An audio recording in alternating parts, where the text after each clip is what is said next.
Jean-Luc Garnier de nous accueillir dans cette belle salle polyvalente qui se prête bien également pour les conseils, pour les conseils communautaires. Il est où, Jean-Luc? Je le cherche. Il est là, pardon. Voilà. Non, elle est bien, hein, c'est bien adapté. Elle a été faite pour. Donc merci, merci Jean-Luc. Et vous signalez, alors je regrette que ça n'ait pas été fait auparavant. Il y a à la fin du conseil communautaire, qui ne devrait pas être trop long, il y a un petit pot, puisque c'est le dernier conseil communautaire de Luc, qui est notre directeur de l'aménagement. Voilà, qui est une silhouette et un visage que chacun connaît et apprécie. Bon, alors, il nous aurait quittés pour la communauté de communes voisines. J'aurais sans doute protesté un peu. Là, la Réunion, c'est loin, c'est exotique.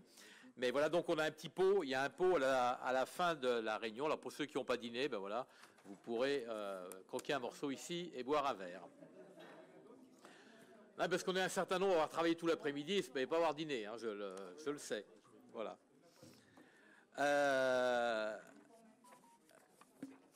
Donc je vous propose que l'on passe à l'appel. Alain Assement,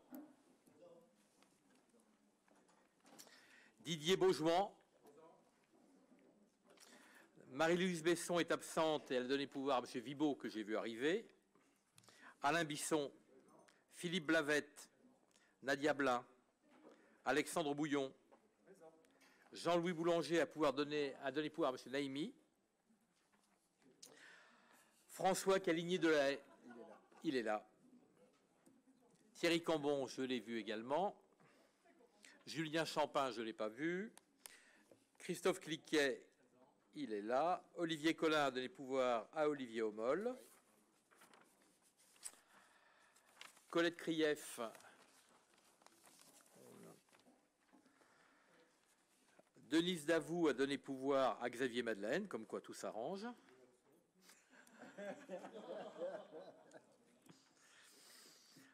Amandine de Bonnet de Léon n'est pas encore arrivée. Didier Delprête. Anne-Marie de Peigne. À Cabourg va nous faire une arrivée. Oui. Annie Lubeau. Donc Tristan Duval a donné pouvoir à Emmanuel Porc. Bernadette Fabre. Jean-Louis Fouché. Christine Garnier a donné pouvoir à Gérard Martin. Daniel Garnier, Jean-Luc Garnier, Sophie Gauguin n'est pas encore arrivée. Annie-France Gérard, Patrice Germain, Isabelle Granat, Grescoviac Jean-Luc, le voilà. Il arrive, ça, il a le sens de l'entrée au théâtre. Donc François Elie a donné pouvoir.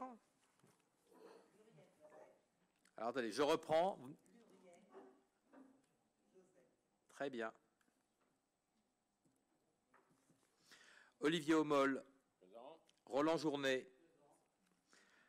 Kiernovski Valérie. Harold Lafay. Alain Larousserie a donné pouvoir à M. Moisson. Sandrine Le Baron, Didier Lecoeur, Annie Lelièvre, Francine Lelièvre, Denis Leloup, Laurent Lemarchand, Xavier Madeleine,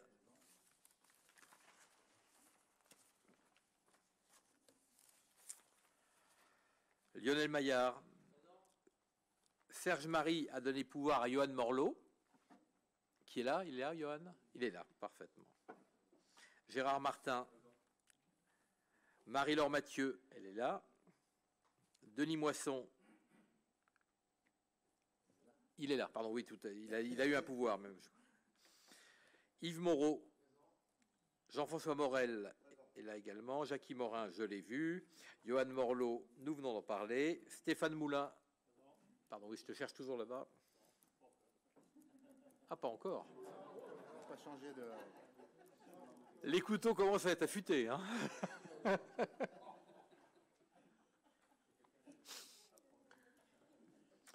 Attendez que nous saluons l'arrivée triomphale de Amandine de Bonnet de Léon.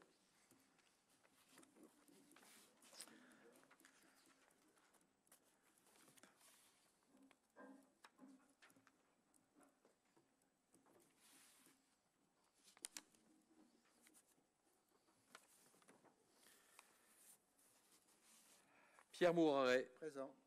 Gérard Naïmi, Jean-Marc Payola, Martine Patourel, Brigitte Paturel, Paz Olivier présent, Sylvie Penel, j'ai vu Sylvie, Alain Perronnet n'est pas là, Géry Picodot, Cabourg, à mon avis, ils sont salement là, je pense.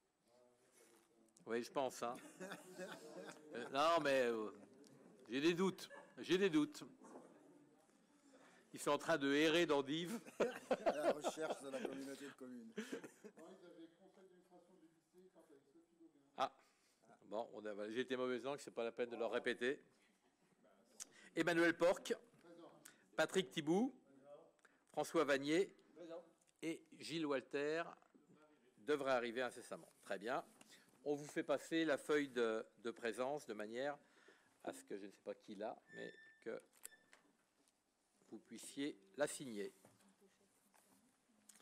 Alors, l'ordre du jour appelle tout d'abord à l'approbation du procès-verbal du Conseil communautaire du 16 mars 2023, donc, qui vous a été adressé par DocaPost. Je signale que il y avait donc une correction. Je remercie ceux qui sont attentifs à la relecture. Johan Morlot nous a envoyé donc une correction sur une confusion sur le nom de l'intervenant avec Harold Lafay qui avait été indiqué en ces lieux et places. Et donc, rectification a été faite sur le compte-rendu. Et je signale aussi qu'il y avait eu au moment du vote, le seul vote qui n'était pas à l'unanimité ou quasiment, qui était celui des déchets. Il y avait eu 2 comptages et en réalité, heureusement, la vidéo nous a permis de refaire parce qu'on ne trouvait pas nos petits, hein, de refaire un troisième comptage et le chiffre qui vous est indiqué correspond à la vidéo avec notamment ceux qui avaient des pouvoirs qui sont bien pris en compte. Ah ben c'est moi qui l'avais. Est-ce que ça change le résultat? Non, ça ne change pas de résultat. Alors, Pierre, ça ne change pas de résultat. Alors, Pierre, t'as eu tort de me provoquer parce que j'ai vu quand même, je le dis, que parmi ceux qui ont voté contre, il y en a un certain nombre qui ont augmenté les impôts communaux. 1,9%. Et nous, c'est 25%. Donc, ça fait une différence. Alors, Pierre, c'est marrant, mais tu es prévisible, j'attendais cette réponse. Et 1,9% sur un taux qui doit être de 55, ça représente, et 25% sur un taux qui est à 9, je peux te dire que ça se rapproche quand même. Hein. En réalité, c'est du simple au double. Hein. Si, c'est-à-dire que si nous, on a augmenté... C'est 30%. Ah non, nous, c'est par rapport au taux. Nous, on a augmenté notre taux. C'est-à-dire que si nous, on a augmenté de 20 €, vous avez augmenté de 10 €. C'est ça le calcul que ça fait. Ah ben non, pas pour le même budget, bien sûr. Mais c'est en fonction du budget, les pourcentages. Oui, bien sûr. C'est pas en fonction de la somme. Oui. Est-ce qu'il vous serait possible de numéroter les pages des comptes rendus? Parce qu'ils ne sont pas numérotés, c'est pas toujours facile. Je pense que c'est un simple bouton sur lequel il faut appuyer, numérotation, et que tout ira mieux. Voilà, pas de problème. Merci. C'est pris en compte.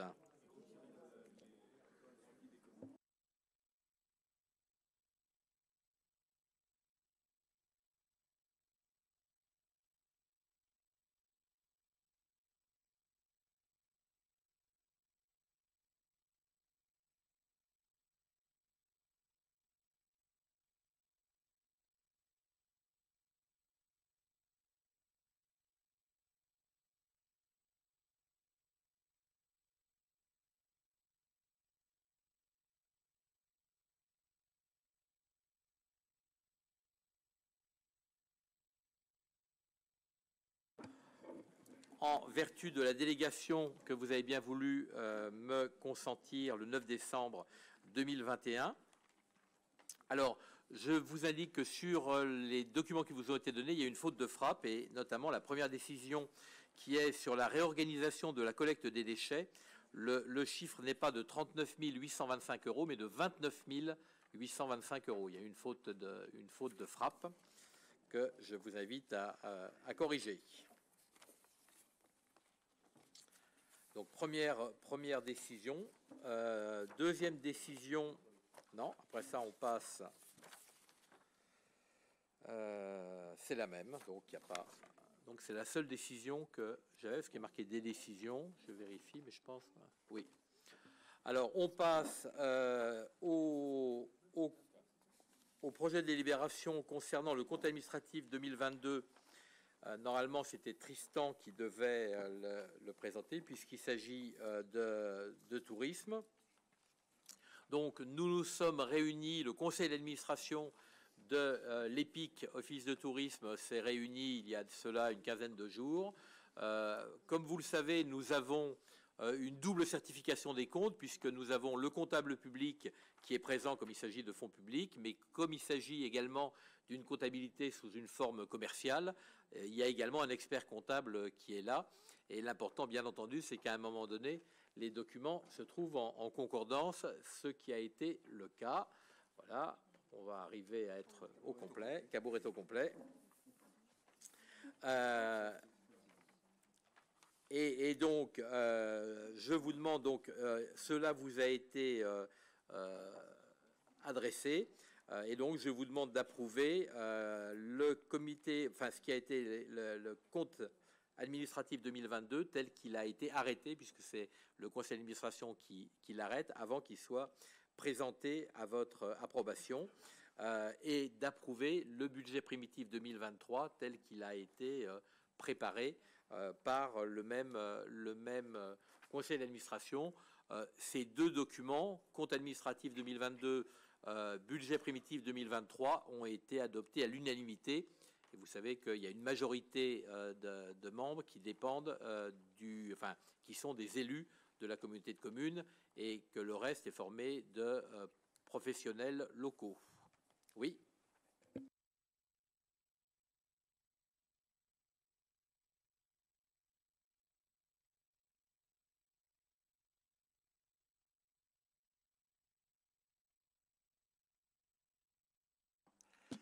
Je voterai effectivement le compte administratif, mais je ne voterai pas le budget primitif parce que, pour être cohérent avec la position et le vote que j'ai émis lorsqu'on a établi la convention qui lie la communauté de communes avec l'office de tourisme. Convention qui prévoyait, on s'en souvient, l'embauche de 4 postes pour l'office de tourisme. Or, j'avais souligné que dans le contexte actuel, faire l'embauche de 4 personnes sur l'office de tourisme était prendre un risque trop important, et que j'avais fait une proposition de lisser ça sur plusieurs années. Or là, c'était dans la convention, je me souviens que c'était 4 postes à embaucher dès 2023 et 2 par la suite. Et puis, je suis en désaccord aussi sur le fait qu'on donne une subvention du conseil de la communauté de communes vers l'office de tourisme, alors qu'on avait mis en place une logique qui était de diminuer la subvention qu'on mettait au départ pour arriver à zéro, parce qu'il y avait eu une augmentation substantielle en matière de taxes de séjour. Donc aujourd'hui, on repart sur des subventions qu'on va voter tous les ans de la communauté de communes vers l'office de tourisme. Alors qu'en plus, dans le même temps, on a émis l'idée que l'office de tourisme, on pouvait faire prendre en charge par l'office de tourisme un certain nombre de politiques qui ont une conséquence, qui touchent au tourisme. Donc on est un peu contradictoire dans tout cela. Moi personnellement, d'abord par souci de cohérence, j'ai voté contre la dernière fois ces 2 points. Ils sont aujourd'hui intégrés dans le budget, donc je ne voterai pas le budget, bien entendu. Alors, Tristan n'est pas là, mais je vais essayer d'apporter quelques éléments de réponse. Et bon, ta cohérence, effectivement, t'appartient, il n'y a pas de sujet là-dessus. La subvention, donc en réalité, on était parti d'une somme très importante qui était, je ne sais plus si c'était 400 000 aussi. Voilà, bon, on est arrivé à 100 000. Non, mais je veux dire, on a simplement reconduit, on descendait de 20% chaque année, ou 25%, je crois, chaque année. On a maintenu encore cette année, qui était une année de transition. je pense effectivement qu'elle est appelée à disparaître à terme, effectivement, ne serait-ce que pour être cohérent avec l'idée que le tourisme paye le tourisme, et ça me va bien comme sentiment. Sauf qu'on a mis dans la convention qu'on a signée qu'il y avait une subvention de la communauté commune vers l'office de tourisme. On l'a écrit et signé. Je trouve que c'est une erreur. Alors, je n'ai pas la convention sous les yeux, donc je veux, si tu l'as... Je ne sais pas si je l'ai, mais... Oui, non, mais je pense pas que dans la convention, je pense pas que la convention qu'on a actée, je ne sais plus à quel moment c'était en fin d'année dernière, et qui visait justement l'emploi, la création des 4 postes directement affectés à Cabourg, il n'était pas question. Là, effectivement, il y a une délibération. Déversement de la taxe de séjour. Non, mais là, c'est la délibération la seconde délibération que l'on fait sur le budget de cette année. Mais comme je le dis, l'office de tourisme commence à avoir des réserves conséquentes. On peut se féliciter d'ailleurs qu'ils aient passé toute la période Covid sans trop de difficultés. On avait la crainte cette année, au regard d'un certain nombre d'indicateurs, que peut-être le montant de taxe de séjour ne soit inférieur à celui de l'an dernier. On va voir en fin d'année ce qu'il en est. Hein. C'est l'inquiétude que l'on pouvait avoir. Dans la convention, il a été acté qu'il y aurait une subvention, la possibilité d'une la possibilité qui serait votée tous les ans. Mais alors qu'on avait mis en place un système pour arriver à arriver au point zéro. Pardon. On avait mis un système en place pour arriver à ce qu'il y ait plus de subventions, partant du principe que tu viens d'ailleurs de souligner, que la taxe de séjour finance l'office de tourisme. Donc pourquoi avoir mis, bon, on ne revient pas dessus, il a été voté, hein, mais du coup, moi je souligne que eh bien, tous les ans, on va devoir, sur la proposition de l'office de tourisme, eh bien, voter une subvention à l'office de tourisme. Je pense que c'est une erreur d'aller dans ce sens. Il y a peut-être aussi, il faut le dire, une erreur de naissance de cette affaire de la taxe de tourisme. Je rappelle, alors je suis désolé, mais la commune en question n'est pas là, qu'il y a une commune qui aujourd'hui ne participe pas, pourtant une commune touristique qui ne participe pas du tout au financement de l'office de tourisme et de la taxe de séjour, parce que elle avait indiqué, elle s'était fondée sur la création d'un hôtel qui, normalement, 3 étoiles avec je ne sais pas combien de chambres, qui devait voir le jour, dont le permis de construire vient d'être abandonné. Donc, aujourd'hui, ça nécessiterait qu'on revoie... je pense que oui, bien sûr.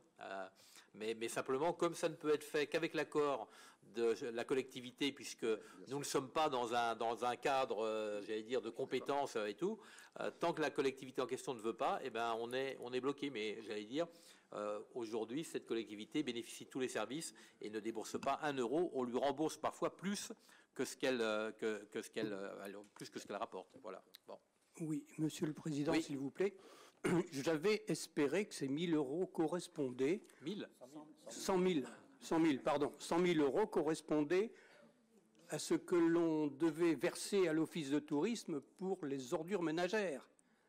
Puisque j'espère que c'est l'office de tourisme... C'est le contraire, tu veux dire, alors? Oui. Tu dis ce que l'on devait verser. Oui, mais justement, on a prévu cette somme-là au niveau des ordures ménagères pour effectivement faire de la publicité. Non, Roland. Ah non, Roland, on a prévu sur le budget ordures ménagères 100 000 euros en plus des 30 000 euros. Mais ça n'a rien à voir avec là. Et ce qui a été émis lors du débat sur les ordures ménagères, c'est que, et je pense même que c'est Emmanuel Porc qui avait émis cette idée, c'est qu'il serait légitime, effectivement, que sans doute l'office de tourisme puisse, d'une certaine manière, contribuer au budget ordures ménagères, puisque la forte fréquentation quotidienne de gens qui, finalement, ne payent pas du tout le service, parce que, ils ne logent même pas là, et que donc, il n'y a pas un logement qui, quelque part, paye pour eux, parce qu'ils viennent juste pour la journée, et que peut-être c'était une piste, même si aujourd'hui, et ça avait été souligné, la loi indique que l'argent de la taxe de séjour doit être directement pour le tourisme, et qu'on peut s'interroger sur le fait, est-ce que ça serait légal de dire on en met une part chez les ordures ménagères. Voilà exactement ce qui avait été dit, Roland. Oui, mais justement, si on leur verse 5 000 euros de subvention, à plus forte raison pour qu'effectivement, ils prennent en charge la publicité et tout au moins l'organisation Alors, Roland, du tri sélectif. Oui, ce qui a été acté la dernière fois, c'est qu'ils auraient un rôle majeur et avec sans aucun doute à leur charge d'un point de vue financier pour tout ce qui était Airbnb, camping, hôtel, de manière à faire passer le message et à avoir une action vis-à-vis pour que quand quelqu'un vient dans un logement Airbnb, il ait toutes les informations requises pour savoir quand est-ce que passent les ordures ménagères, où est-ce qu'on peut déposer ses verres, quand est-ce que passent les déchets jaunes, où est la déchetterie. Voilà, qu'il y ait véritablement une information importante au niveau des personnes qui leur versent la taxe de séjour. Mais à plus forte raison, puisqu'on leur donne cette subvention, qu'effectivement, ils fassent le travail. Alors, donc, on va voter en deux temps, parce que c'est vrai que, en tout état de cause, Tristan Duval aurait dû sortir et qu'on ne pouvait pas voter en une seule fois. Alors, si ce n'est que, enfin, il faudra quand même qu'on vérifie une fois, parce que. Est-ce que dans la même non, mais est-ce que c'est à nous? Alors, on doit réapprouver, Aurélie, parce qu'il a déjà été approuvé une fois par le conseil d'administration de l'EPIC. Et donc, on aurait moyen de dire, nous, on n'est pas d'accord, on n'en veut pas du budget, par exemple. C'est ça qui...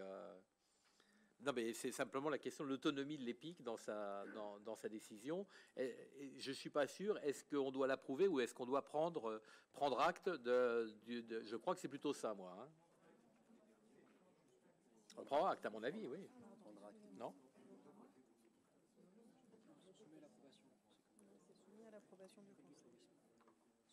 C'est soumis à l'approbation. Alors, attention, hein, c'est le L133-8. De mémoire, hein, de mémoire. Ah, c'est dans la délib. Non, mais là, ça veut dire que, si, attendez, pour le coup, c'est un point de droit, c'est-à-dire que si le conseil d'administration donc, le vote et que le conseil communautaire, pour une raison ou d'autre, ne le vote pas, le budget n'existe plus. D'accord. Bon. C'est vraiment, c'est la double certification là. Enfin, ça me paraît, oui. Thierry. Pardon. Ça marche ? Oui, c'est bon. Moi, je vais rejoindre aussi Pierre, pas forcément pour l'embauche de personnel, parce que je suis pas. Pourquoi pas ? Moi, ce qui me gêne, c'est la subvention de 100 000 euros. Quand on voit les excédents cumulés qui sont à hauteur de 1 368 000 euros, je trouve que la subvention, elle n'a pas lieu d'être. Et que ces 100 000 euros pourraient servir pour d'autres projets. Et on a des problèmes avec les ordures ménagères. Et je pense que ces 100 000 euros seraient plus profitables aux ordures ménagères qu'à l'EPIC. Avec 1,3 million d'excédent. Hein. Faut pas l'oublier.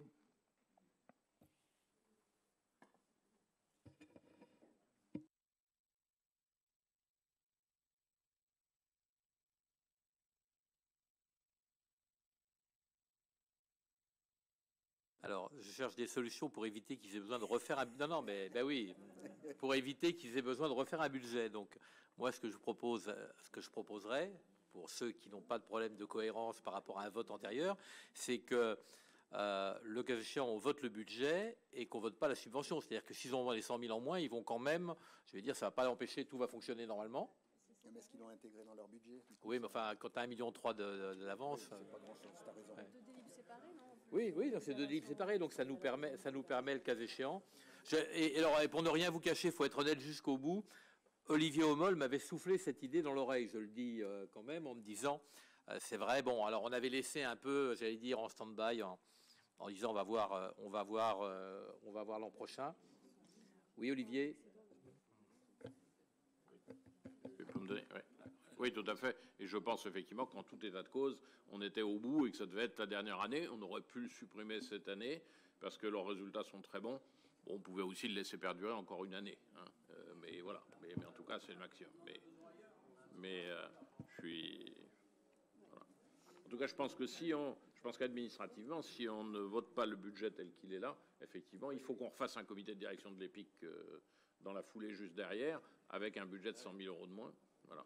Non, mais Oui, oui, mais pour le coup, je vais dire, on peut être un peu incohérent aussi autour de cette table, c'est-à-dire voter le budget tel qu'il est, voilà, et puis ne pas voter la subvention derrière, ce qui fait que, en réalité, c'est comme nous, si vous voulez, dans un budget, dans une commune, quand on prévoit une somme, et puis elle arrive pas, quoi. Bon, donc, il y aura un moment donné, ils feront une DM, enfin, ils se débrouilleront, mais j'allais dire, administrativement, ça passe sans forcer tout le monde à se réunir de nouveau, si, voilà.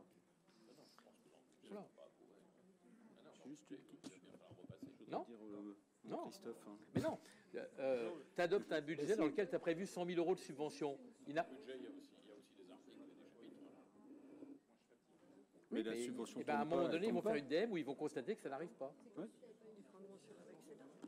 Ça arrive tout le temps. Est-ce que le fait que ça soit dans le budget, ça ne nous oblige pas à les verser? Non. Sauf si vous l'approuvez avec un amendement. C'est pas la subvention qu'on ne vote pas. Si. Non, mais non, c'est ça. Moi, j'ai deux trucs. Pardon. Ça y est. Deux choses. La première, effectivement, le budget, moi, je suis tout à fait d'avis qu'on le vote et qu'on attende le 2.1 ensuite. Et comme le faisait remarquer mon voisin, qui lit attentivement les délibérations avant de les voter, à l'article 6 du 2.1, c'est noté la communauté de communes s'engage à soutenir financièrement l'OTI dans l'accomplissement des différentes missions préalablement exposées. À ce titre, la communauté de communes s'engage à lui reverser le produit de la taxe de séjour du fait.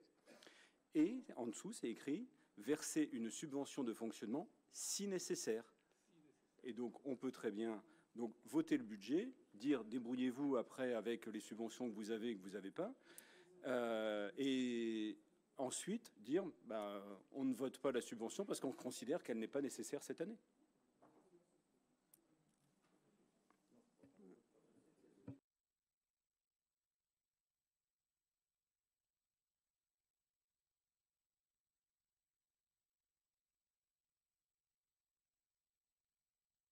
De dire de voter pas de verser, parce qu'il faut, à mon avis, bien indiquer pour que les choses soient claires entre nous, que ça reviendra devant le Conseil communautaire. Donc, de verser une subvention, si nécessaire, de 100 000 € au truc, sur décision express du Conseil communautaire. Comme ça, on sait qu'il n'y a pas le risque que... Voilà. À mon avis, ça permet... Pour le coup, ça crée une cohérence entre les deux documents. Elle n'est pas exclue, mais on sait qu'il faudra repasser. Il faudrait qu'on repasse. Si c'est par voter expressément, ça veut dire qu'il n'y a pas de...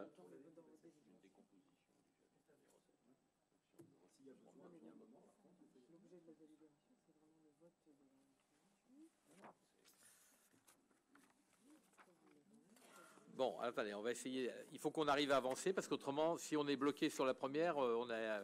Pour le coup, le pot avec Luc, ça va être tard. Hein.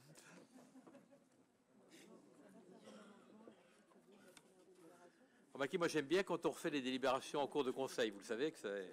Hein, ouais. Non, mais c'est un peu d'intelligence collective. Voilà. Non, mais je vais dire, l'office de tourisme va très bien pouvoir supporter cette... ouais.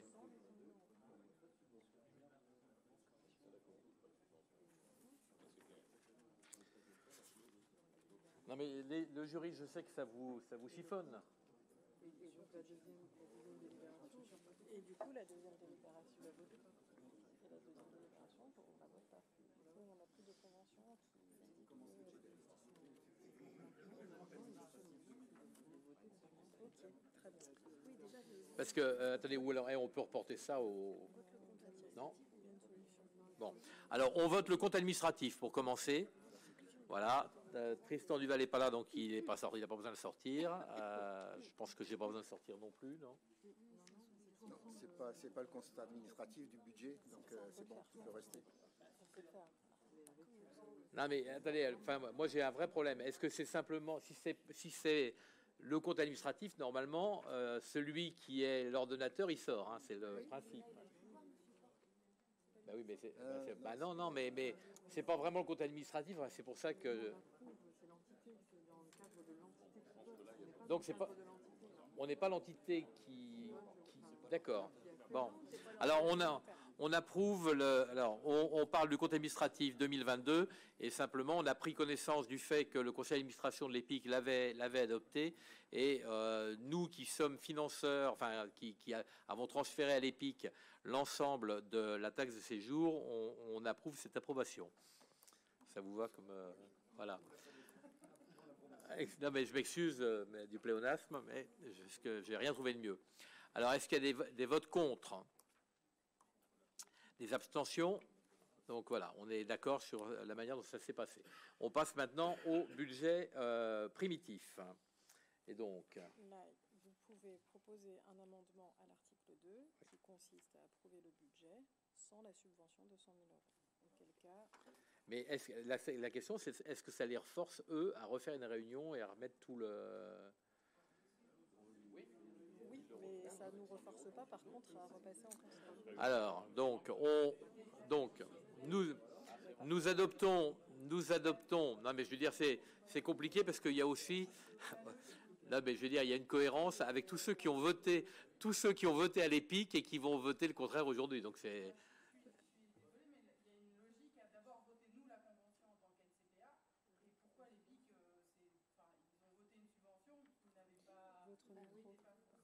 C'est moi qui donne.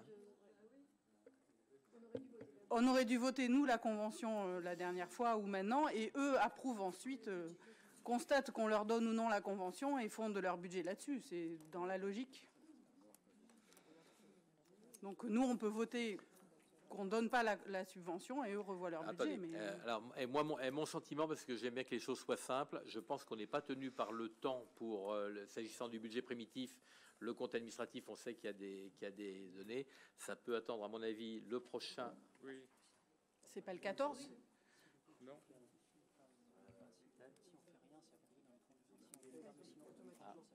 Ah bon. Une information importante, si nous gardons silence pendant 30 jours après qu'eux-mêmes l'aient adopté, il a adopté. Tu nous prives d'un vote. Donc, c'est le nouveau 49.3 de la communauté de communes. Bon, alors, donc ça veut dire qu'il faut que l'on ait un acte... Et alors je repose la question, et si on ne l'adopte pas exactement dans les mêmes... Donc eux travaillent... Non mais je vais dire, est-ce qu'on peut, nous, puisque c'est leur budget, est-ce qu'on peut l'amender, ou est-ce que ça veut dire qu'on le rejette et qu'ils devront en revoter un? Logiquement, c'est l'approbation vient après l'approbation du conseil communautaire vient après celle du comité de direction, donc ils doivent refaire un budget.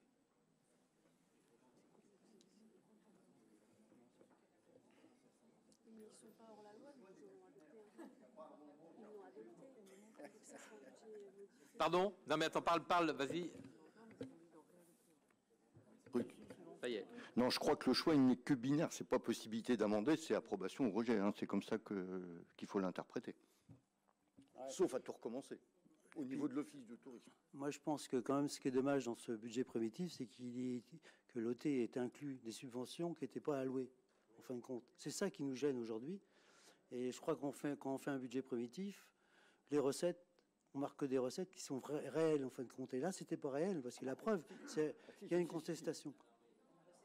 Je me trompe alors? Non.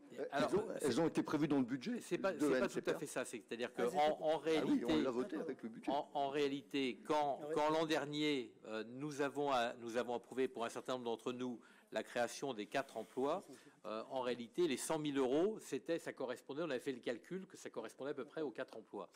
Il se trouve que entre-temps, les derniers chiffres qu'on a eus, et notamment les chiffres de l'année 2022, ils ne justifient plus en réalité ce besoin. Voilà, quand on a effectivement les réserves qui apparaissent, on est moins. Mais je veux dire, quand ils l'ont inscrit, c'était quand même dans une logique quelque chose qui avait été vu comme ça. C'est pas sorti de leur chapeau.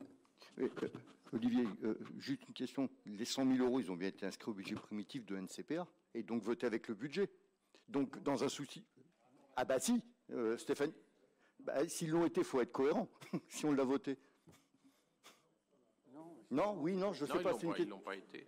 Non, ils n'ont pas été inscrits. Ils n'ont pas été inscrits au budget primitif. Les 100 000 euros, ils n'ont pas été inscrits. Je ne peux pas me souvenir. Ah non, alors non, il y a un problème. Je pense qu'il faudrait Olivier, moi je pense que pour en sortir assez simplement et assez rapidement, il faut simplement approuver le compte administratif, ça c'est fait, mais pour le budget primitif, il y a qu'à approuver le montant du budget primitif, parce que c'est le problème de l'EPIC, en signalant simplement que nous n'approuvons pas.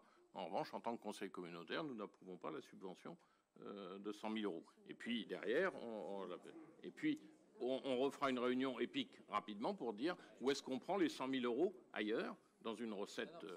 Normalement, même ailleurs, nous, un budget primitif peut se voter par chapitre, hein, et on ne rentre pas dans le détail des articles. Donc, j'allais dire, nous, par chapitre, on n'est pas choqué des chiffres. Simplement, le point suivant, au moment de la subvention, on dit qu'on la vote pas. C'est ça qui est important, voilà. C'est de leur dire ça ne les bloque pas. Ouais. Ils n'auront pas la subvention, mais ça permet que le budget puisse se dérouler. Et on leur dit qu'on n'est pas d'accord pour la subvention. Point. Oui, Harold. Éteignez vos micros à chaque fois. Oui. C'est bon.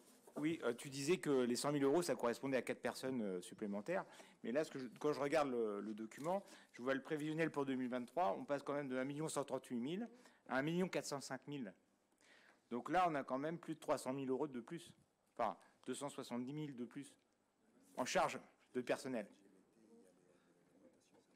Oui, mais enfin, alors donc il y a quand même du personnel. On est remonté en puissance, ça c'est vrai. Et c'est pas ces 4 personnes. Enfin, je te le dis tout de suite, c'est pas 4 personnes qui représentent 300 000. Hein. Non, mais je le dis très clairement. Alors ça vient d'où alors? C'est une augmentation des salaires.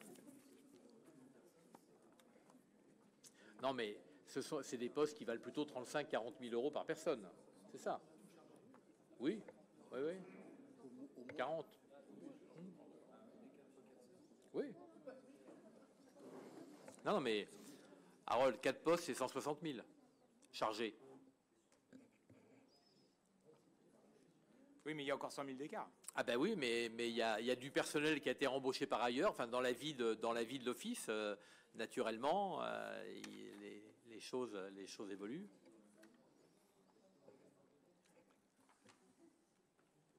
Alors, donc moi ce que je propose, on vote, puisqu'il s'agit de voter non pas point par point, mais les grands équilibres.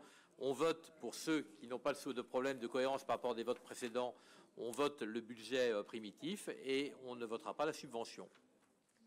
Alors donc je soumets le budget primitif de l'office de l'EPIC tel qu'il nous a été transmis à votre approbation.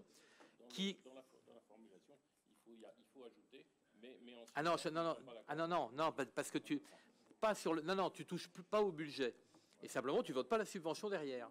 Le budget c'est les grands équilibres chapitre par chapitre, donc tu regardes pas. Mais oui, ils peuvent aller chercher ailleurs. Donc je vous propose de voter le budget et donc je demande d'abord qui est contre. Alors j'ai 1, 2, on essaye de compter. 1, 2, ceux qui ont un pouvoir lèvent 2 mains. Alors, 1, 2, 3, 4, 5, 6, 7, 8, 9, 10, 11, 12, 13, 14. 14 contre, qui s'abstient. Alors, 1, 2, 3, 4, 5, 6, 7, 8, 9 abstentions.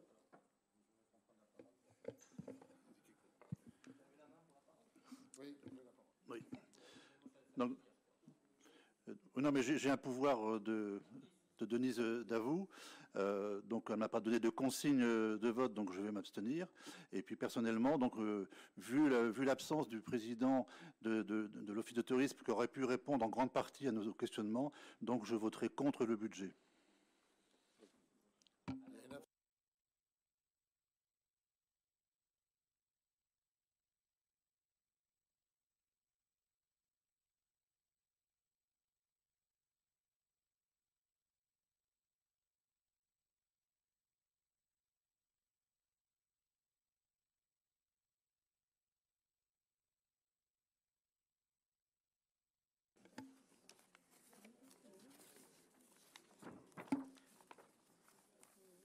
Donc le point suivant, ce que je vous propose, c'est de le retirer de l'ordre du jour. On verra, puisque ça, la convention d'objectifs est un peu plus complète que la question des 100 000.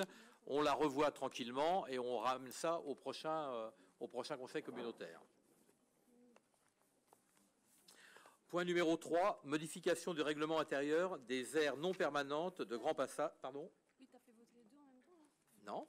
Là, j'ai retiré puisqu'elle n'est pas uniquement budgétaire, donc et on va la revoir en retirant la partie budgétaire.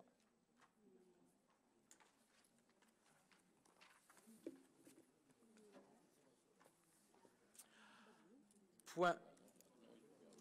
Il faut voter contre. Non, non, il faut voter contre.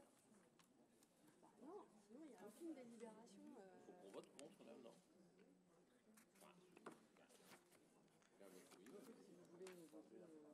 Mais je sais pas, enfin, dedans, il y a le plan d'action 2023-2026. On vote pas contre. Mais oui, mais l'avenant, il est juste pour déterminer la somme. Ben, non, mais si ce n'est, oui, mais alors c'est parce que c'est la seule chose qui apparaît, mais en réalité, donc ça veut dire qu'aujourd'hui, on n'a pas approuvé par ailleurs le plan 2023-2026. Si, parce que c'est un avenant. Dans la convention. C'est uniquement un avenant pour l'article 6 Voilà. des moyens financiers. Alors donc on vote, alors donc on peut voter contre alors. Il y a un article, il y a qu'un. Enfin, l'article 2. Hein ? Non ? Le montant. On n'autorise pas signer. On vote, on n'autorise pas les 100 000. Eh ben donc oui, donc c'est simple. Alors pour une fois que je vous invite à voter contre, il va peut-être y en avoir qui vont, il va peut-être y en avoir par esprit de contradiction qui vont voter pour. Non, il n'y compte pas. Donc, alors oui, qui vote contre le pour. Voilà, donc au regard de ce qui vient d'être dit, je vous propose de voter contre cet avenant numéro 1, cet avenant donc, qui prévoit le versement de 100 000 euros. Qui est d'accord avec cette proposition ? C'est-à-dire que vous êtes contre, vous ne voulez pas que je signe et que je verse. Voilà. Et, ah ben vous voyez qu'il y en a qui ne vont pas être... Alors maintenant, qui souhaite... Attends, on va faire plutôt dans le sens. Qui s'abstient ? Alors, une abstention. Et donc, qui souhaitait que l'on verse ces 100 000 euros ? Alors, 1, 2, 3, 4, 5. 5, c'est ça ? Ah, 6, pardon. Oui. Je vote aussi par souci de cohérence avec le vote qu'on a pu avoir au sein du comité de direction de l'EPIC. Voilà, et ça me semble cohérent. Et je voudrais aussi être sûr que quand on a voté le budget primitif de NCPA, la subvention n'a pas été inscrite au budget primitif, auquel cas on se contredirait d'une séance à l'autre. Voilà. Allez, on va tous regarder on va tous analyser nos propres cohérences.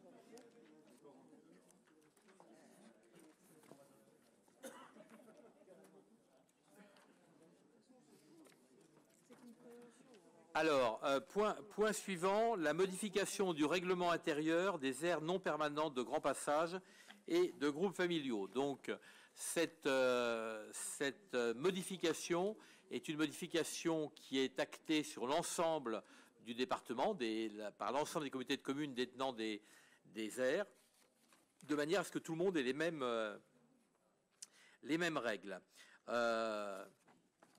Donc, à l'heure actuelle, c'est assez compliqué puisque le décret je ne sais plus quelle est sa date, mais le dernier décret en la matière prévoyait que dans les aires de grand passage, ce qui pouvait être demandé, c'était 15 € par caravane double essieu. Dans la pratique, il s'avère qu'aussitôt que ça a été fait, les gens du voyage ont plutôt opté pour des caravanes de même taille, mais simple essieu.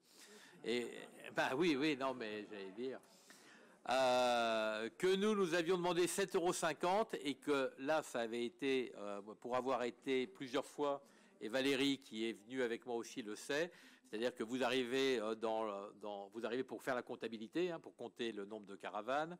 Alors, elle dit non mais pas celle-là parce que celle-là c'est que la cuisine, celle-là c'est la chambre de ma fille, faut pas truc, et puis dans celle-là on fait que la vaisselle. Non mais voilà, enfin c'est ce que nous connaissons.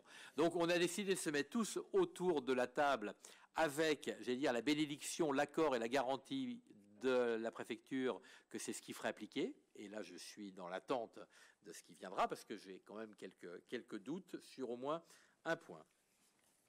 Donc, il est partout sur le Calvados, donc quelle que soit sa taille et son usage, cuisine, chambre à coucher, résidence, c'est 8 € par caravane ou par camping-car pour occuper le terrain, 8 € pour chaque jour, quel que soit le type de caravane et quelle que soit la destination de cette caravane.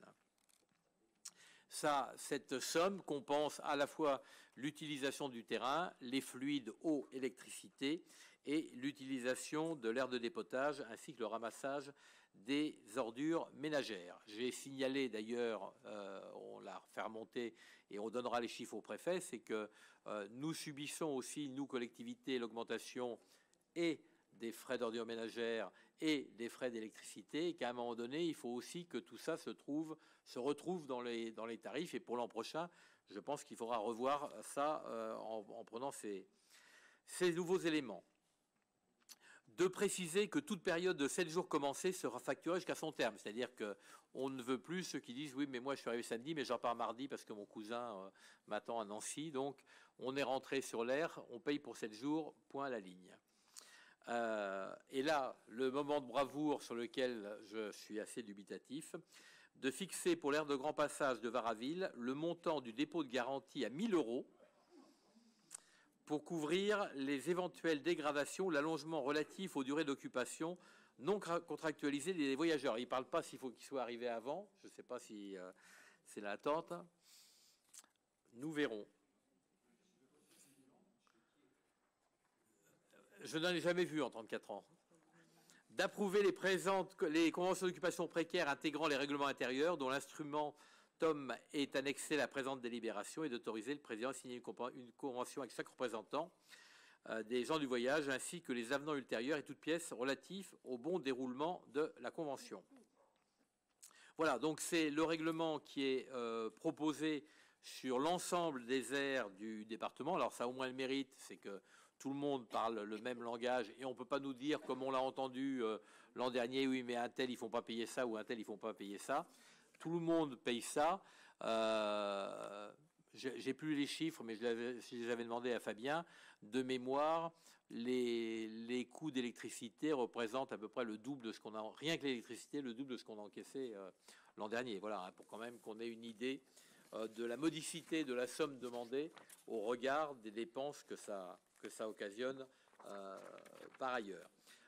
Donc c'est pas, je vous accorde que ça n'est pas satisfaisant, mais j'allais dire ça clarifie les choses et surtout ça les uniformise sur l'ensemble du département, sachant que moi j'ai bien fait remonter, j'ai bien fait savoir que à défaut du versement des 1 000 € au moment de rentrer, on n'ouvre pas la barrière. Non mais c'est ce qu'on a dit. Autrement, moi, je suis contre les règlements qu'on ne fait pas appliquer. Soit on fait un règlement et on le fait appliquer.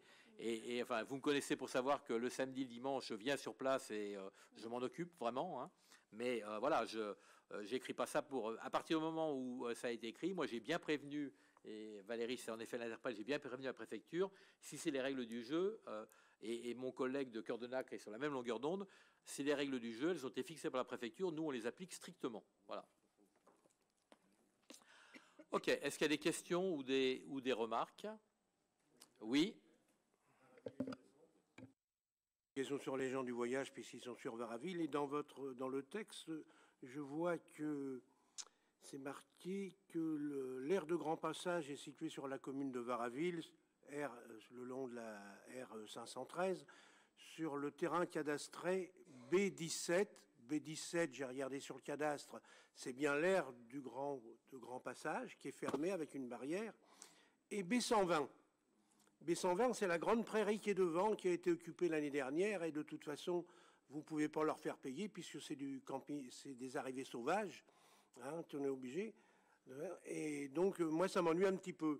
Et, enfin, c'est une erreur. Enfin, si c'est ça, c'est une erreur. Moi, j'ai pas été vérifié. Moi, j'ai vérifié. Mais l'année dernière, sur cette prairie, et d'ailleurs, on en avait parlé, vous aviez dit que vous avez trouvé un accord avec Monsieur Labarrière pour qu'il mette ses vaches afin qu'il les prenne pas. Luc, j'ai vu regarde Monsieur tout de suite Labarrière, sur il le m'a dit on n'est cadastre, pas du tout au mais, courant. Si c'est ça, c'est une erreur. Hein.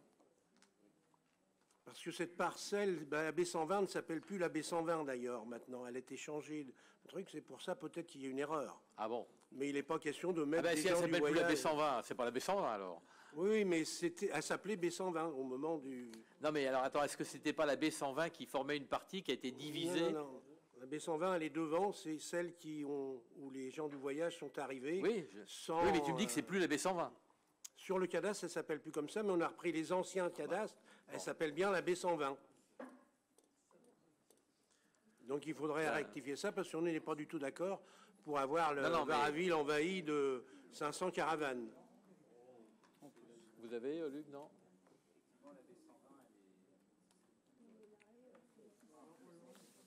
Bon, alors on retire la B120 puisqu'elle n'existe plus, il n'y a pas de problème, et on garde uniquement l'autre, c'est bien l'esprit du texte. Et merci, il y a une barrière et merci de ta lecture attentive. Merci. Oui. L'euro, c'est par caravane ou bien par groupement de... Non, mais attendez, parce que vous mettez un groupement de voyageurs. Un groupement de voyageurs, ça peut être constitué de plusieurs caravanes. Hein. Alors, nous sommes, je rappelle, les aires de grand passage sont exclusivement réservées aux missions. Et donc, il y a un responsable de mission, et quand on met 1 000 euros, c'est pour la mission. Voilà. D'ailleurs, cette caution de 1 000 euros ne s'applique qu'à l'aire de grand passage et qu'aux missions. Voilà, c'est pas du tout, par exemple, l'aire des groupes familiaux, il n'est pas question de leur demander, parce qu'effectivement, là, on pourrait rêver. Oui. Gérer les éventuelles dégradations. Eh bien, si on a les 1 000 euros, comme normalement ça devrait être, on les retiendra sur les 1 000 euros. Et les 1 000 euros, c'est un chèque... c'est un chèque de banque. Un chèque blanc. Non, mais pas un chèque en blanc, ça m'étonnerait quand même. Non, alors, de manière assez habituelle, les gens du voyage payent plutôt en espèces. Hein, c'est la pratique. Donc, je pense qu'ils vont nous confier 1 000 euros en espèces, et au moment où ils auront tout payé et où ils repartiront, on leur rendra 1 000 euros en espèces. Enfin, il faut qu'on valide ça, nous, d'un point de vue, parce que, j'allais dire, l'argent va rentrer chez nous, ça dépend de l'encours auquel on a droit et de la possibilité de retour pour la caution. Hein. Ça nécessite qu'on soit vigilant et qu'on ait un encours en caisse suffisant pour pouvoir les garder et les reverser. Hein. Oui. Toucher de l'argent, est-ce que vous avez prévu quand même une équipe pour faire le nettoyage de nos chemins aux alentours qui servent de toilettes, puisque vous ne voulez pas monter de toilettes pour tous ces gens? Il y a 1000 personnes qui font leurs besoins dans tous les terrains tout autour. Donc, est-ce que vous prévoyez, vous allez toucher de l'argent, prévoyez une brigade pour nettoyer les chemins? Alors, comme je te l'ai indiqué tout à l'heure, l'argent qu'on va toucher ne couvre même pas les frais d'électricité dépensés. Hein. C'est ça la réalité. Faut pas non plus imaginer qu'on fait que c'est de l'hôtellerie de plein air et qu'on gagne de l'argent sur cette affaire. Mais c'est une affaire c'est une obligation légale et c'est une affaire qui coûte à toute la collectivité, donc qui est financée pour une part par nos impôts.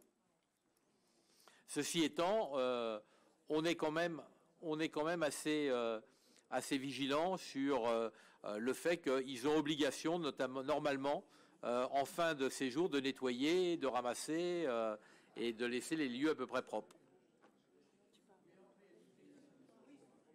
Pardon? Tourisme, ça devrait passer dans le budget de l'EPIC. Ah, c'est du tourisme. Et là, les 100 000 euros, là, je suis d'accord.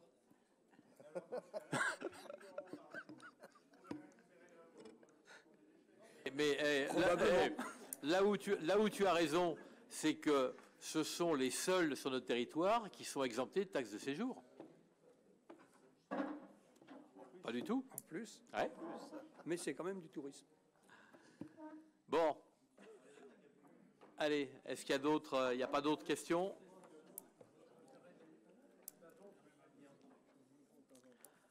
Non, mais vous savez qu'on a quand même, enfin, j'allais dire, là-dessus, c'est pour ça qu'on est quand même un peu entendu en préfecture, avec une aire permanente à Dives, une aire groupe familiaux à Ranville et une aire grand passage sur Varaville. Il n'y a pas une communauté de communes qui soit comme nous et qui puisse répondre à l'ensemble des demandes. Et c'est peut-être pour ça aussi que les gens du voyage finissent par savoir que chez nous, il ne faut pas s'installer ailleurs parce que ça ne se passe pas bien.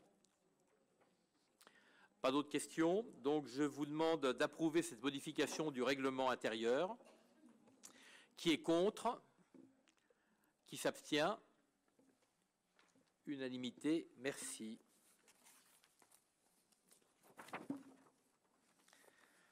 Alors, le point suivant concerne l'accueil de loisirs des 3-14 ans et la tarification des mini-camps et des week-ends. En l'absence de Kelly Davout, je donne la parole à Xavier Madeleine. Merci, Monsieur le Président. Donc, je vais vous donner lecture de la petite note de synthèse qui a été réalisée par les services et qui est très bien faite. Donc, l'objet, c'est l'accueil de loisirs des 3-14 ans, et donc la tarification des mini-camps et des week-ends qui va vous être proposée.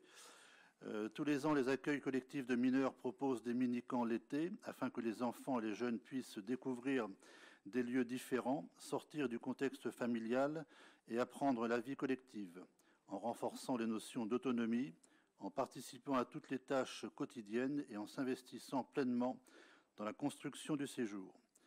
Ces mini-camps d'une durée de 2 jours en week-end ou de 4 ou 5 jours en semaine sont organisés dans des types d'hébergements variés et des destinations différentes.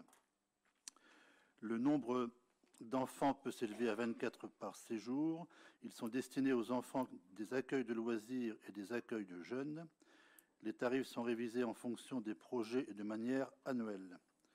Le coût de ces mini-camps est inclus dans le marché avec la Ligue de l'enseignement Normandie.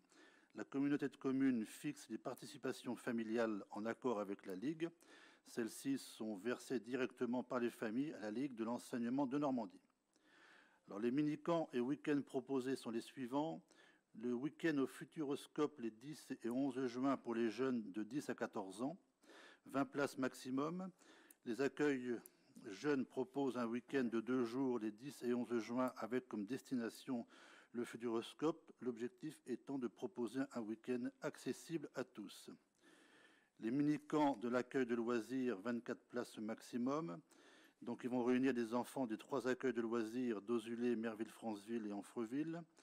Les projets sont construits avec les enfants. Les dates sont les suivantes. Du 17 au 21 juillet, du 24 au 28 juillet, du 31 au 4 août, du 31 juillet au 4 août, et du 7 au 11 août.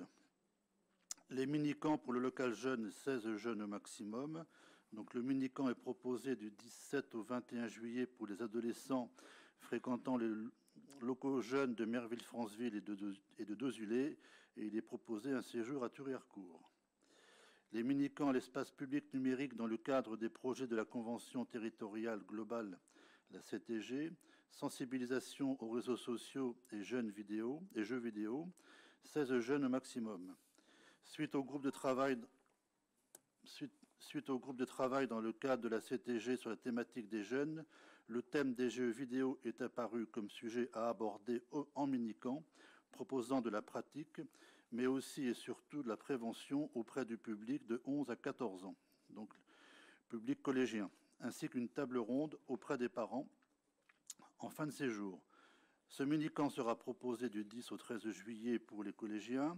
Ce projet se veut accessible à tous et pourra être financé grâce aux subventions de l'Agence régionale de santé et du réseau d'écoute, d'appui et d'accompagnement à la parentalité, permettant de réduire le reste à charge pour les familles.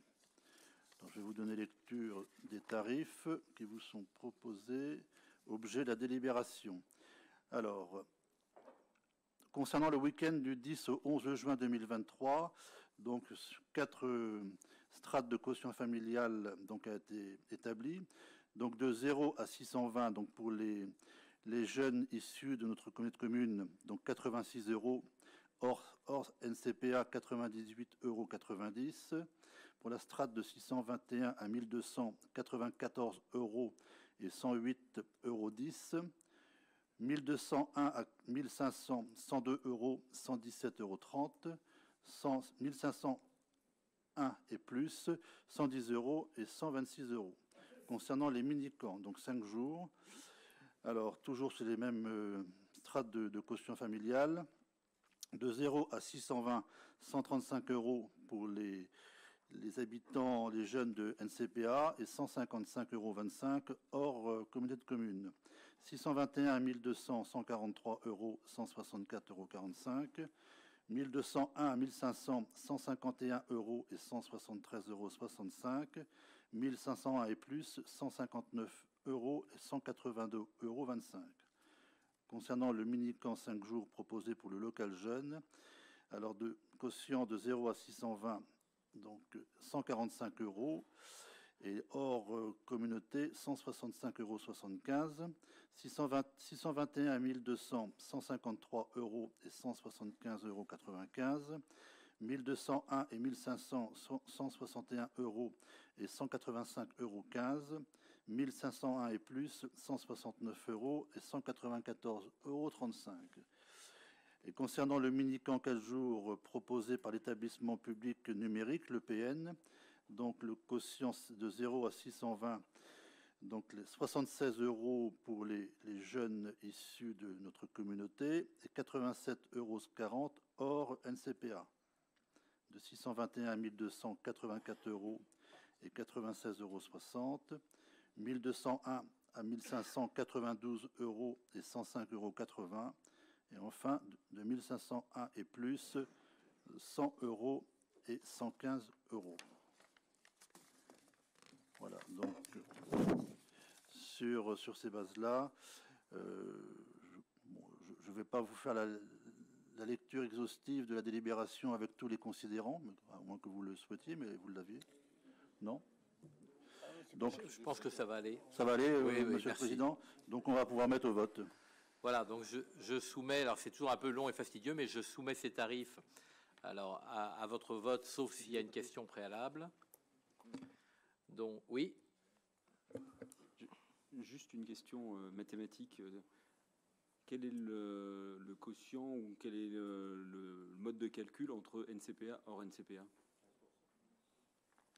Alors, si on applique 15%, ça ne marche pas à toutes les lignes. Donc, c'est pas 15%. Valérie, vous pouvez nous... Vous devez décider de quel est le nom ce soir. Je sais pas. A priori, c'est un pourcentage. Mais François disait 15%, mais ça ne marche pas du tout sur toutes les lignes. Ah bon? C'est un pourcentage suivant les cautions. Merci. Non, mais je vois ce soir, il n'y a pas une délire qui va passer sans qu'il y ait... Il y a des soirs comme ça. Hein. Non, mais c'était un petit conseil court. On s'est dit ça va aller. Et finalement, je vois que vous regrettez qu'on passe pas plus de temps ensemble. Non, non, non. Appel à un ami, effectivement. Merci Alexandre pour cette bonne question. On t'apportera une réponse argumentée la prochaine fois. Mais certainement, il y a quelque chose de rationnel. Voilà, donc, qui est contre? Ah, pardon, une demande de parole. Pardon, excusez.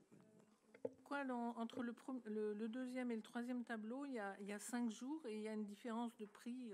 C'est dû à quoi?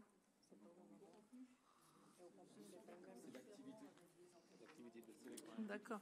Okay. Voilà, contenu différent, encadrement différent, voilà. Destination différente. Pas d'autres questions? Qui est contre? Qui s'abstient? Unanimité, merci. Nous passons donc au point suivant, le point numéro 5. Autorisation au président pour signature de la convention tripartite relative à l'entretien des routes départementales en territoire aggloméré de la commune membre de Touffréville. Alors vous savez qu'on a déjà passé Varaville, enfin Merville, on a déjà passé un certain nombre. Et donc c'est François Vanier qui rapporte cette question. Bien.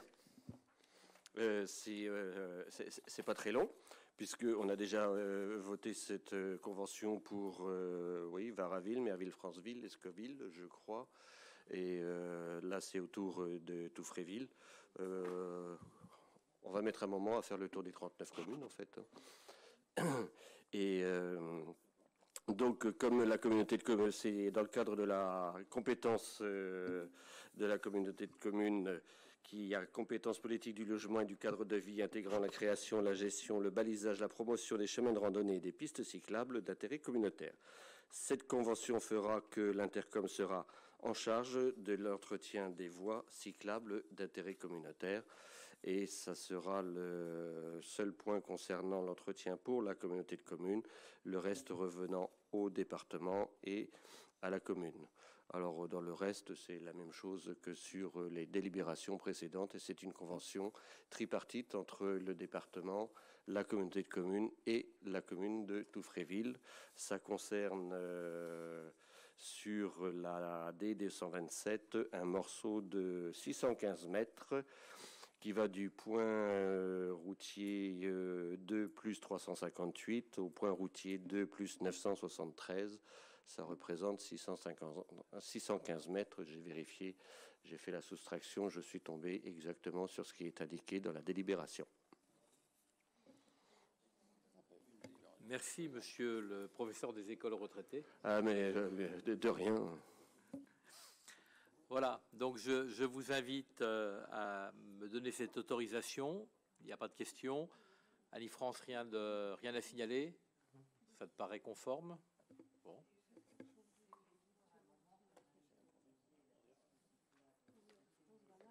Non. Qui est contre? Qui s'abstient? Unanimité. Je vous remercie. Et donc, nous passons au point suivant et le personnel avec, comme d'habitude, les créations et suppressions de postes et donc ce qu'on appelle le tableau des effectifs. Patrice Germain, tu as la parole. C'est que tu me la donnes. Merci beaucoup. Oui, effectivement, et ce tableau est comme souvent composé de deux parties. D'une part, une partie liée aux décisions nécessaires du fait de l'organisation ou des modifications d'organisation du service, et d'autre part, le tableau lié aux avancements de grade pour l'année 2023. Donc pour la première partie, organisation du service, dans le service de la commande publique et des finances, du fait de la mutation interne du gestionnaire de la commande publique vers le service du patrimoine, et compte tenu de l'activité du service, il faut assurer le remplacement de cette ressource, de cet agent, pour un mi-temps. Donc l'équipe du service finance, dont l'organisation a été redéfinie récemment, nécessite aussi d'être renforcée par un poste d'assistant comptable à mi-temps. Les deux compétences étant complémentaires, il est proposé de créer un poste permanent à temps complet qui relève du cadre d'emploi des adjoints administratifs et qui donc sera pour moitié sur la commande publique, pour moitié sur les finances. Deuxième proposition, pour la communication. Le service communication donc a une activité croissante et nos décisions de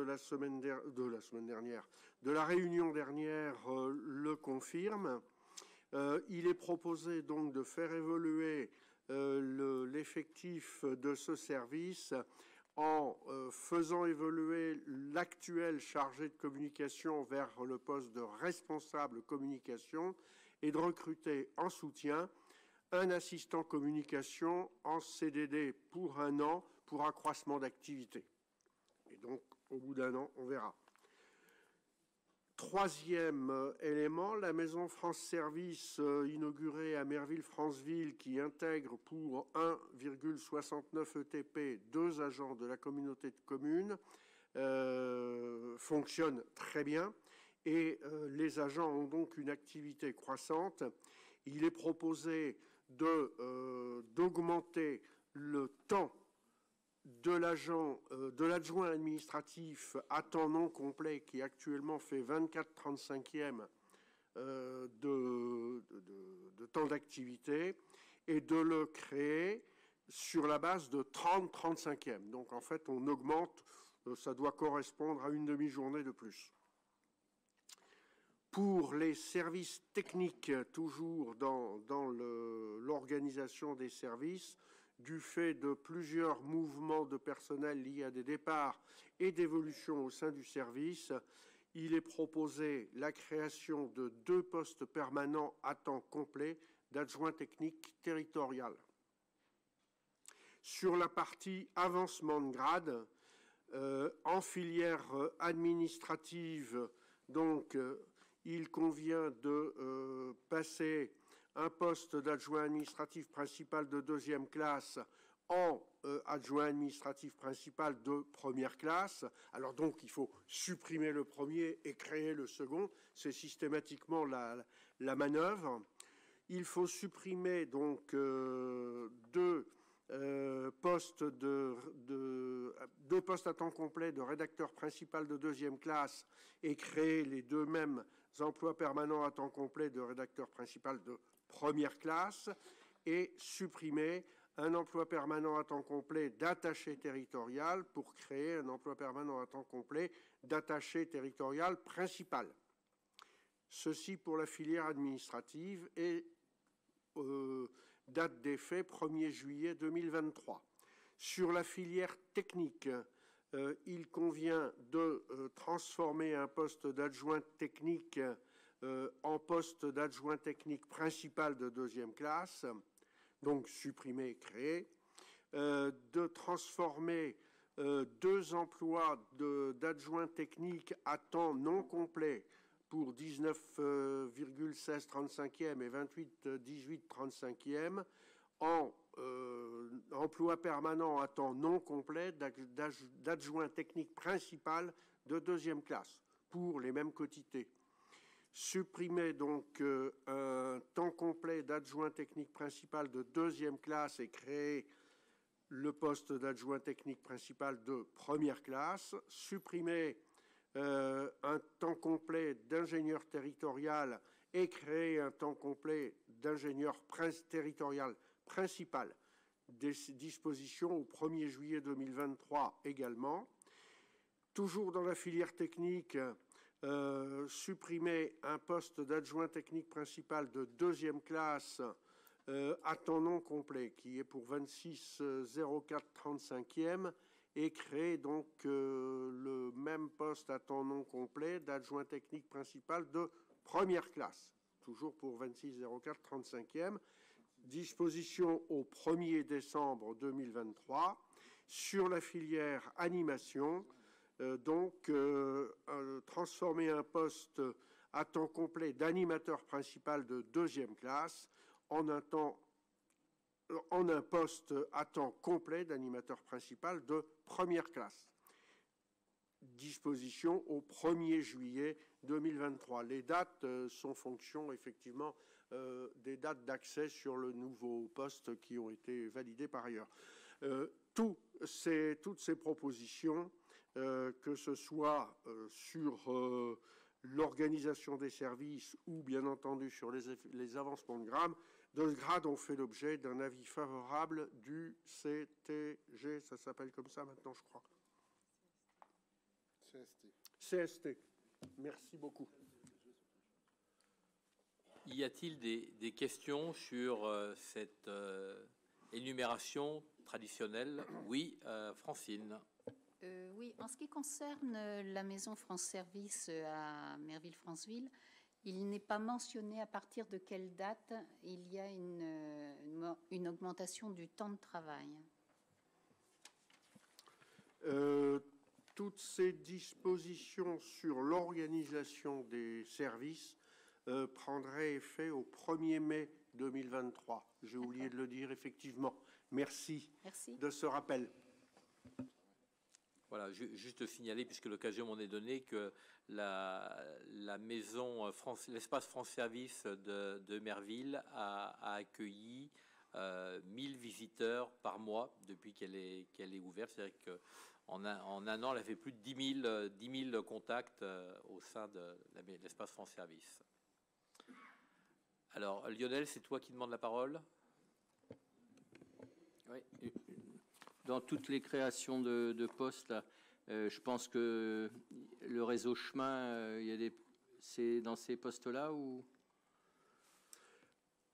A priori, l'ensemble des besoins services techniques comprennent le réseau chemin. Alors, je ne vais pas te dire en détail les agents qui sont... D'abord, je n'ai pas à dire des noms d'agents, mais logiquement, le réseau chemin fait partie de l'ensemble service technique. Donc, je suppose que si des choses étaient prévues sur les chemins, c'est dans le cadre des services techniques. Parce qu'à une époque, il y en avait 4 ou 5, et là, il n'y en a plus que 2. Et puis, je voudrais savoir si cette histoire de pointeuse, c'est toujours... on m'a dit que les gars qui ont leur siège, enfin leur atelier à Bavans, doivent aller pointer à Dives. Ils ne travaillent pas en usine quand même. Enfin, je sais pas, ils travaillent dans les réseaux chemins. Ça me paraît un peu... Non, ça, c'est quelque chose qu'on a effectivement évoqué en CST. Il y a une part de ridicule. Je ne vais pas te dire le détail de la solution qui a été trouvée, mais une solution a été trouvée. Ok. Merci. Parce qu'effectivement, faire venir des gens qui sont à Bavans, les faire venir à Dives pour pointer, repartir à Bavans pour, etc., je suis d'accord avec toi, c'est pas logique. Ok. Pas d'autres questions. Donc, je vous demande d'approuver ces créations et suppressions, modifications de postes. Qui est contre? Qui s'abstient? Unanimité. Je vous remercie. Et donc, dernier point à l'ordre du jour, l'approbation de la charte informatique Pardon, excuse-moi Laurent. Juste au sujet des tableaux qu'on avait avant, en fait, c'est bien 15% à chaque fois en plus. Il n'y a que sur une seule ligne où il y a une erreur, c'est 166,75 et pas 165,75. Et si on fait 15% partout, c'est tout bon partout. Sauf à tu parles de la libération encore avant. Oui, oui. Ouais. Donc, non, mais Alexandre, il faut que tu... Ouais. Donc, il y en a un, par contre, il y a un tableau qui n'est pas bon, il manque 1 euro. Non, mais je veux dire, les chimistes, normalement, sont de bons mathématiciens, hein, des scientifiques. Il n'y a que sur une ligne où ça ne marche pas, mais sinon, tout le reste, ça marche. Mais par contre, celui où c'est marqué, pour le local jeune, où c'est marqué hors CPA 165,75, c'est pas bon, c'est 166,75, et là, ça fait 15% aussi. Non, mais c'est pas grave. Bon, oui, on a approuvé. Mais c'est bon, de toute façon. On va vérifier. 15%. Donc, nous parlons du service mutualisé de l'informatique et notamment l'approbation de la charte informatique mutualisée. Et je donne la parole à Emmanuel Porc. Merci, Monsieur le Président. Il est en effet question de réviser la charte informatique. La charte informatique permet de définir l'ensemble des bonnes pratiques d'utilisation des ressources informatiques et de communication, de préserver l'intérêt de chacun et l'intérêt général, de préserver un environnement de travail professionnel, de garantir l'intégrité du système informatique, de protéger les informations qui sont la propriété de la collectivité tout en garantissant l'équilibre de chacun, limiter les risques de recherche de responsabilité pénale, civile de chacun. Le passage donc de la crise sanitaire sans précédent nous a obligés à faire preuve d'adaptation pour assurer la continuité du service public, notamment avec la mise en place élargie du télétravail. Les habitudes de travail et pratiques ont dû évoluer très rapidement sans permettre une sensibilisation et formation à la sécurité numérique des utilisateurs adaptés pour garantir le même niveau de sécurité. Ainsi, une intensification des attaques informatiques est à déplorer depuis plusieurs mois. Dans ce contexte, il est essentiel donc de clarifier à nouveau les usages des outils informatiques et la responsabilité des utilisateurs que la charte initiale ne définissait pas, l'utilisateur étant l'un des premiers facteurs de compromission avec la messagerie. En effet, les attaques informatiques ne ciblent plus seulement les grandes entreprises ou établissements publics de santé, mais également les collectivités de toute taille, mairies, départements, la région, on le sait, en a fait également les frais. Il est donc impératif de renforcer la politique de sécurité informatique et notamment réviser sa charte. Enfin, compte tenu de la mutualisation du service informatique, cette charte sera harmonisée pour permettre aux différents adhérents de se l'approprier, charte informatique mutualisée. L'avis, évidemment, des membres du CST a été sollicité sur le projet de charte informatique et de charte d'utilisation des équipements et services de téléphonie mobile. Un avis favorable a été formulé. Ces chartes seront donc annexées au règlement intérieur en vigueur au sein de la collectivité. Voilà, mes chers collègues, qu'il plaise à Monsieur le Président de vous faire approuver la charte informatique mutualisée dont l'instrumentum demeure annexé à la délibération, de décider d'intégrer la présente charte informatique en annexe du règlement intérieur de la communauté de communes Normandie-Cabourg-Pays d'Auge, de décider de soumettre la présente charte informatique aux adhérents du service commun système d'information et d'innovation numérique. Merci, Monsieur le Président. Merci, merci Emmanuel. Est-ce qu'il y a des questions sur cette évolution, hein? Vous voyez, enfin, vous entendez parler tous les jours des problèmes qui se posent et des risques qui nous concernent, hein. On a bien conscience, après le conseil régional, après la ville de Caen et la communauté urbaine, que nos collectivités, et j'allais dire même les plus petites, sont aujourd'hui en risque. Et donc, voilà, le service évolue en fonction, effectivement, de l'environnement dans lequel il se trouve. Est-ce qu'il y a des questions? Lionel, tu ne vas pas partir, hein? Il y a un pot après, tu es au courant? Ah bon? Ouais. Est-ce que, donc, y a-t-il des questions? Pas de questions, donc je soumets au vote. Qui est contre? Qui s'abstient? Unanimité, je vous remercie. Alors, juste quelques mots avant qu'on dise à Luc toute l'estime qu'on a pour lui. Simplement vous dire que vous recevez là, pour notamment les maires, pour un certain nombre de conférences des maires qui vont intervenir. L'une qui doit intervenir avant le mois de juillet, je ne sais plus, la date est fixée, pour faire le point et avec le cabinet qui aura travaillé et avec le groupe de travail, le 28, voilà, le groupe de travail d'Alexandre sur les propositions qui sont faites de manière à ce qu'elles puissent être mises en œuvre au mois de septembre, comme cela a été indiqué. On va avoir forcément un autre groupe de travail sur l'urbanisation et nos capacités à urbaniser, puisque même si ça reste confidentiel, on a une première esquisse de l'enveloppe qui pourrait être attribuée à notre communauté de communes.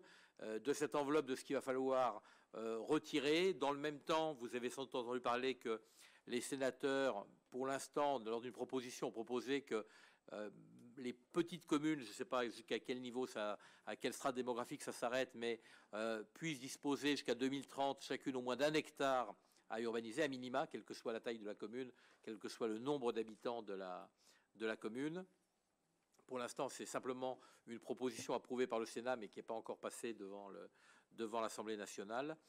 Voilà, donc la difficulté pour nous, on a travaillé là-dessus hier matin avec Sophie et les services, c'est que on est en train d'essayer d'échafauder des théories sur des bases qui ne sont pas elles-mêmes complètement arrêtées, ce qui n'est jamais simple. Ce que je pense que l'on pourra dire, c'est qu'on peut déjà dire, c'est que, à l'évidence, les tableaux qu'on a fait ensemble avec, vous savez, une répartition sur 3 mandats, ne pourront pas tenir au vu des premiers éléments qu'on a. Alors après ça, j'espère que la distorsion ne sera pas trop importante, mais voilà, on travaille dessus, et puis on travaille aussi sur le fait que dans cette enveloppe qui nous est donnée, il faut qu'on ait le développement économique qui soit inclus dedans, et donc la future ZAC de Bavans qui apparaissent.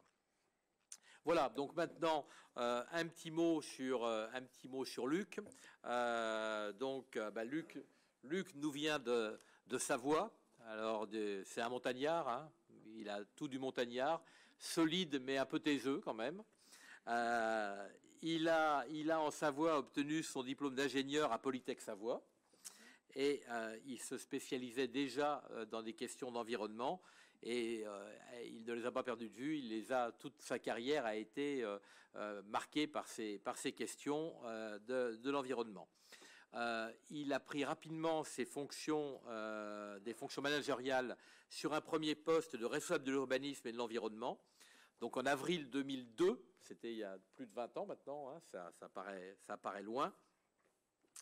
Il a commencé, comme beaucoup, à l'échelle communale. Il faut dire qu'à l'époque, les communautés de communes n'avaient pas l'importance qu'elles ont aujourd'hui. La ville de Fillinges en Savoie, avec 3300 habitants. Et il arrive en Normandie en 2008 à la communauté de communes de l'estuaire de la Dive en tant qu'adjoint, puis responsable de l'aménagement. Et il va rester après la fusion. Au sein de Normandie-Cabourg-Pays d'Auge, il commence par prendre la tête du service urbanisme au cœur de la direction aménagement.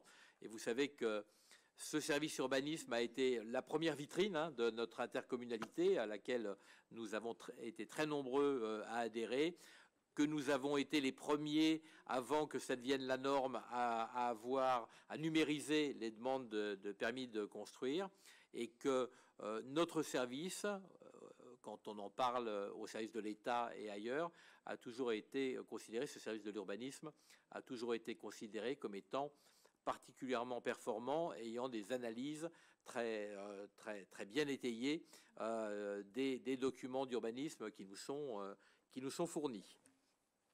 Donc, en 2020, à l'occasion d'une réorganisation des DGA, Luc a pris la tête de la direction aménagement en tant que directeur général des services techniques. C'était son premier poste fonctionnel, et je dois dire que depuis lors, on a vécu tous avec lui une belle aventure professionnelle. Son sérieux, son engagement, son souci de l'intérêt général, tout ça a fait que ce service, effectivement, s'est bien développé, a bien fonctionné, alors que nous étions dans des périodes, enfin, nous sommes dans des périodes assez compliquées. On voit aujourd'hui le ZAN et les enjeux que cela représente. Et donc, il a toujours été un collaborateur particulièrement fiable et apprécié. Alors, il avait œuvré d'abord pour la montagne, ensuite il a œuvré pour le littoral.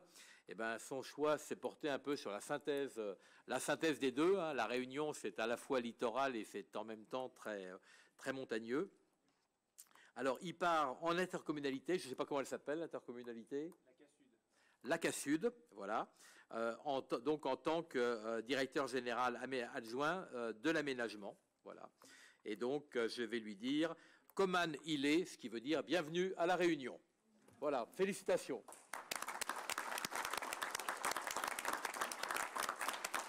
Alors, je crois qu'il y a quelques petits cadeaux qui vont lui être donnés. Je vais laisser Radia s'en occuper, et je vous invite à vous diriger avec lui pour lui adresser nos félicitations et nos encouragements pour ce nouveau poste. Je vous invite à ce qu'on se dirige là-bas pour échanger avec lui le verre de l'amitié.